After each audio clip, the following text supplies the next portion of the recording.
Episode 104. Yet these core formation elders, who were normally treated like revered ancestors within their own sects, were utterly powerless against that old monster Chong.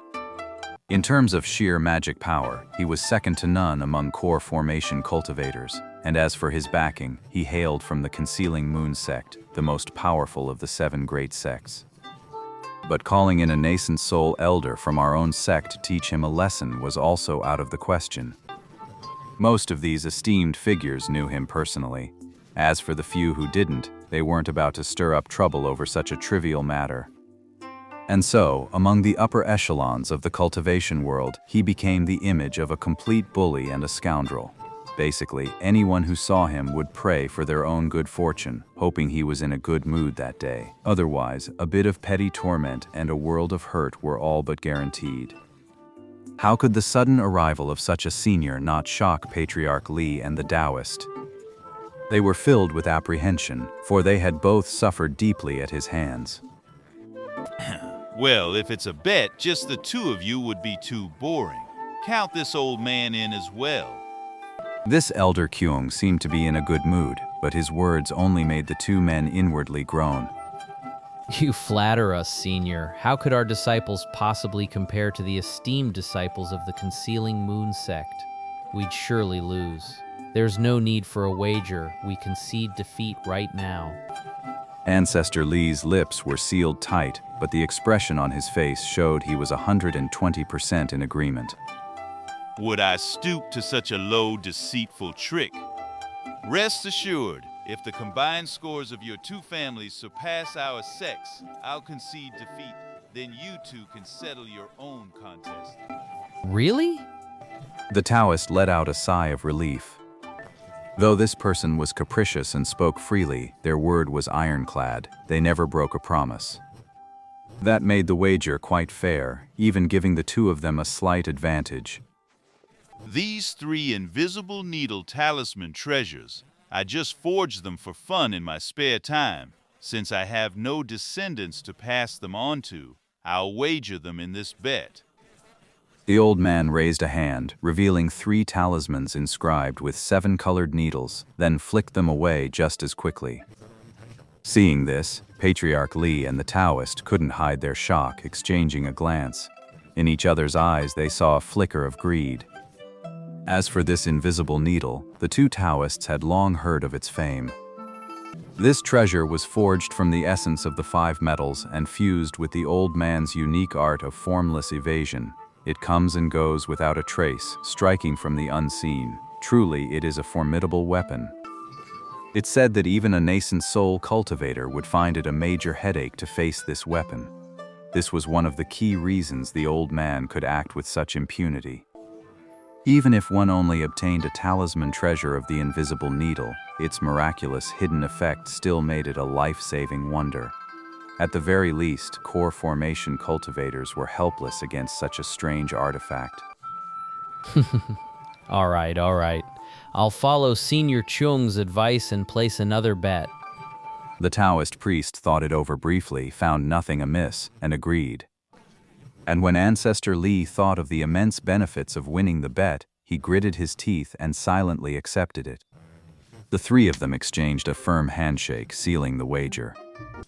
Senior, what brings you here? Could it be that you're leading the Concealing Moon sect's team this time? Just as the 3 were about to disperse, the Taoist suddenly remembered something and asked this question. Me leading the team? Would they really feel at ease? The sect's leader for this trip is the girl Ni Sheng. I'm just here to have a look, to see if any of the other factions have produced any noteworthy new talents. From what I've seen, they're all rather mediocre. I bet if you had any truly talented disciples, your precious junior apprentices would keep them locked up like treasures, too scared to let them see the light of day. But they never stop to think, what good is talent, no matter how great, if you haven't been through a few real fights? They'd be slaughtered like lambs the moment they run into those heretics and demons. Elder Kyung seemed to have strong objections to the methods of the various sects. his expression clearly stating they were all dead wrong. The two ancestor lists heard this, their faces betraying nothing, but in their hearts they were both cursing up a storm. You make it sound so easy, you old monster. Do you have any idea how hard it is for our sects to recruit a single disciple with decent talent? And you send them to participate in this trial that's practically a death sentence. Do you take us for fools? Besides, there are plenty of places to see the big world. Why insist on coming to this bloody forbidden land? Of course, these thoughts could only be kept to themselves. They wouldn't dare utter a word of it in front of him. That would just be asking for trouble. Of course, this just proved the simple truth of the cultivation world. Might makes right. The disciples from both sects heard every word of the trio's wager about their Forbidden Zone expedition. A ripple of unrest went through them, and their faces wore a bizarre array of strange expressions. Naturally, no one was foolish enough to step forward and openly criticize the three of them. Even if someone was angry, they could only seethe in silence. After all, a mere flick of a finger from those three could snuff out the lives of these fledgling cultivators. Seeing the two of them leave, Ancestor Lee turned and swept his gaze over the faces of the Yellow Maple Valley disciples. Then he spoke, his words leaving Han Lee and the others utterly stunned. I know you must think that we're using your life and death mission as a wager, and that it shows a lack of respect for you. Others might find excuses to justify themselves, but I, Lee, have never stooped to that.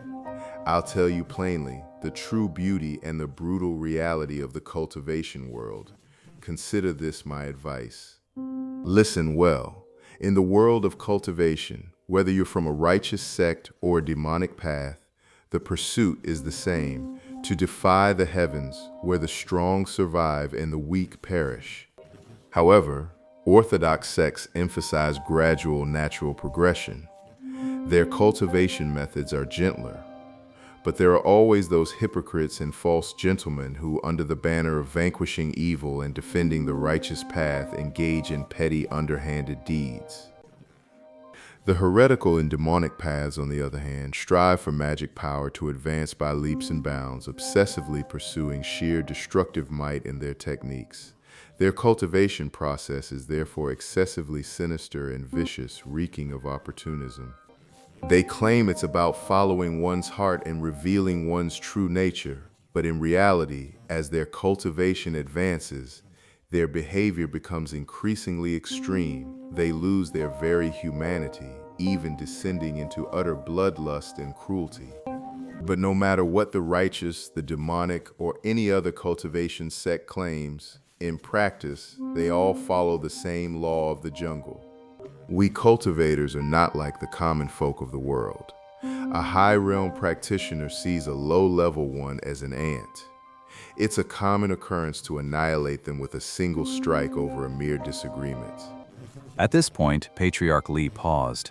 His tone seemed to hold both the so-called righteous and demonic factions in equal contempt, an attitude that left the disciples before him thoroughly confused.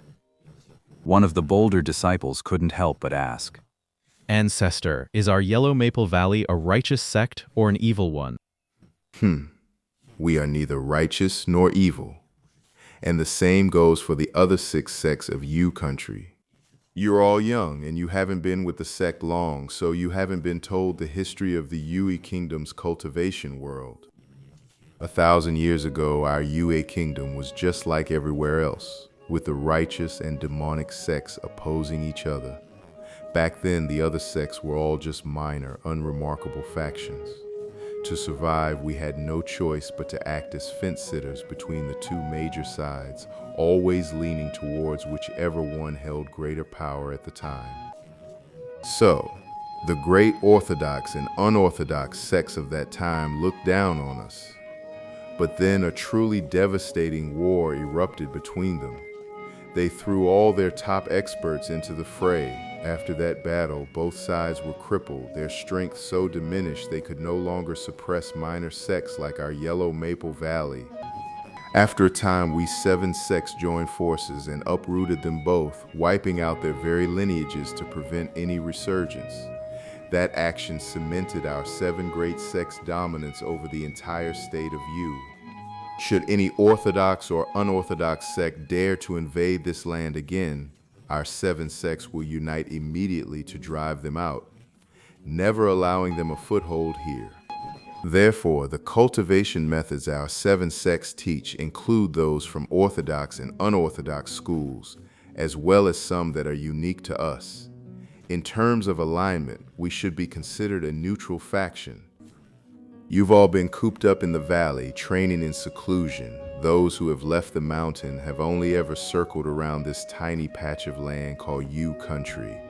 You've never truly touched the wider world of cultivation, let alone witnessed its darkness and bloodshed. But in reality, the 5 major cultivation schools, the righteous, the evil, the Buddhist, the Taoist, the Confucian, the demonic, and the monstrous, all coexist in this world.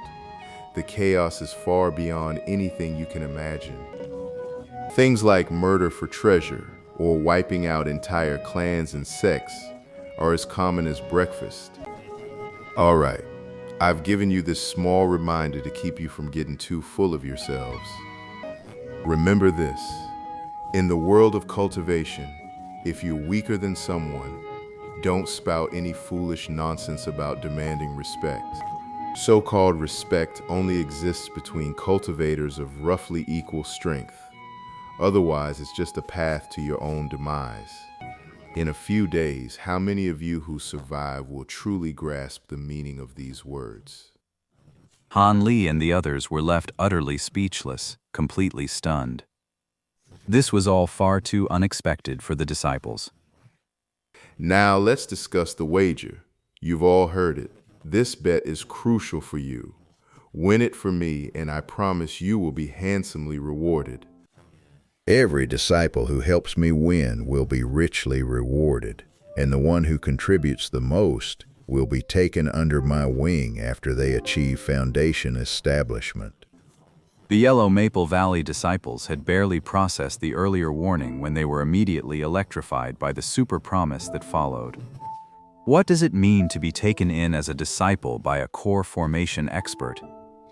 In all of Yellow Maple Valley, only a dozen or so people have ever been so lucky. This is a once-in-a-millennium opportunity. Seeing the crowd before him grow excited, each person stirred and eager to try, Ancestor Li gave a slight smile. He was greatly satisfied. As long as we secure victory, losing a few more disciples is a trivial matter. We can just find some random place to settle them, pass on a few scraps of cultivation technique, and that'll be that. Han Li was quite intrigued by this. He knew full well that on the path of cultivation, having a master to offer even a little guidance could save him from countless detours and be a tremendous boon to his training. But this elder Li was no fool to be easily deceived. I have too many secrets. He's been around me for a while now, and he's bound to notice something off. If he starts asking questions, I'd be signing my own death warrant. And judging by the wise counsel he offered earlier, he's not the type to care about master-disciple sentiment. He'd likely use this master-disciple relationship to stage a classic case of the strong devouring the weak, to seize the treasure and silence me for good. Han Li's brief flicker of restlessness was quickly snuffed out by this sobering thought. But the other Yellow Maple Valley disciples had no such burdens. They were all rolling up their sleeves, their morale high. Now, they weren't just fighting for survival. They were fighting for their future. Han Li instinctively glanced at junior sister Chen. Her cheeks were flushed, her right fist clenched tight, and a determined gleam shone in her eyes. Han Li sighed inwardly. He couldn't be bothered to pay any more attention to the other Yellow Maple Valley disciples, and simply turned his gaze toward the clear void sect across the way. The Taoist was gesticulating wildly, spewing words to his disciples with great animation. His impassioned display drew cheers from the young Taoists, whipping them into a fervor. They'd all been thoroughly indoctrinated.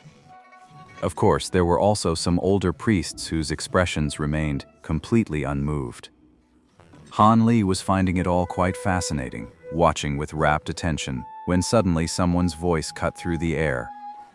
Look, The concealing moon sect is here. That's the heavenly moon divine arc. Han Li looked up sharply at the sky.